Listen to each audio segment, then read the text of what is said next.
I just finished a call with a large distributor that distributes across BC, and he's also plugged into a network that can potentially get reach across Canada. What's interesting about his company versus some of the other distribution companies like GFS, Gordon Food Services, or Cisco is that GFS and Cisco are wholesalers. They'll charge a little bit less than this other guy that I was talking to. I think GFS and Cisco charge about 15%, but they're not merchandisers. They don't build relationships. They don't help grow the brand. They'll put your brand in a catalog, and if you happen to get selected from a merchant or retailer, then that's great, but they're not pushing your product, so to speak. So if your brand is Red Bull or Celsius or Prime, then GFS and Cisco are great. If you're a brand like mine and nobody's ever heard of it, those options aren't not that great. And because they're wholesalers, their guys just show up to the shipping and receiving area, drop your product off, and just hope that it makes it on store shelves. But oftentimes what happens is your product just sits there, and if it makes it to the store shelves,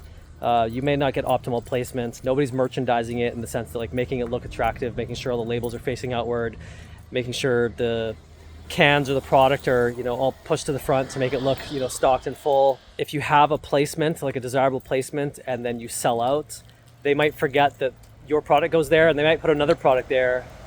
And by the time you refill, they forget where your product goes, so it gets put off on, some top shelf where nobody sees it. So this other company I was talking to, their margins are a little bit higher, but they have a team of sales reps that represent all these kind of independent retailers, gas stations, convenience stores, and they have relationships with these retailers and these vendors, and they go in, they do the merchandising, they do the pitching, they do the selling, and they're more of like a partnership. And so while they're a little bit more expensive, I feel like a brand at my stage needs someone like that rather than a GFS or Cisco.